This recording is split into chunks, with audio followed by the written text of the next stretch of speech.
오늘은 70주년 광복절입니다. 일제강점기 독립군의 활동을 다룬 영화 암살이 최근 흥행 돌풍을 이어가고 있습니다. 이런 독립군을 지원하기 위해 전국에 포진해 있던 항일 비밀결사단체 중 조선국권회복단이라는 단체가 있었는데요. 이 조선국권회복단이 탄생하고 활동했던 곳이 대구의 사찰 안일사라고 합니다.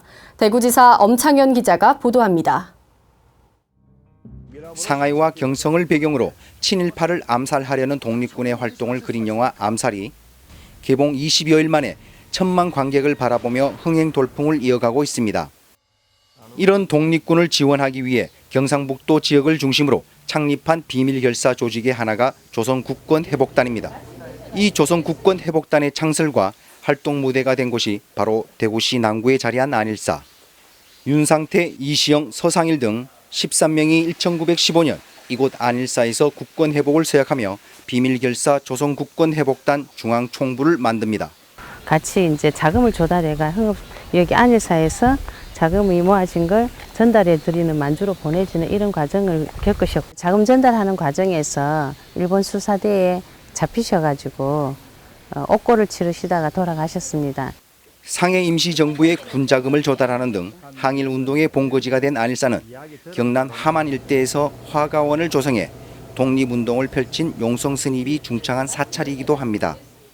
오는 강복 70주년을 맞이하여 조선국권회복단을 결성했던 장소인 이곳 안일사에서 그분들을 위한 위령제를 지내게 된 것은 매우 뜻깊은 일이라고 생각합니다. 광복 70주년인 오늘 광복절을 시작으로 안일사는 매년 위령제를 봉행해 이들의 업적과 넋을 후대에 이어갑니다. 반대로 대구 도심에는 일제의 흔적도 곳곳에 남아 있습니다. 일본 건축 양식 적상가옥이 대구에는 천여 채 남아 있는데 북송로 삼덕상해와 대한통운 전신인 태평로 마루봇이 일제강점기 건물로는 가장 큰 경대병원 본관 등입니다.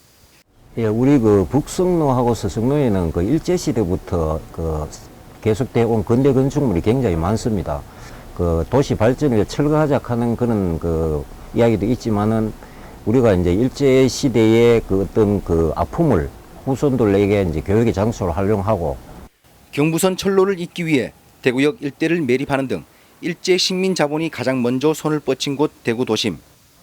당시의 모습은 사라지고 광복 이후 새로운 역사가 매일 새로 쓰이고 있지만 영화 암살의 낭만파 킬러 오달수가 죽음을 앞두고 남긴 잊지 말라는 대사처럼 같은 역사를 되풀이하지 않기 위해 기억하고 되새겨야 되겠습니다.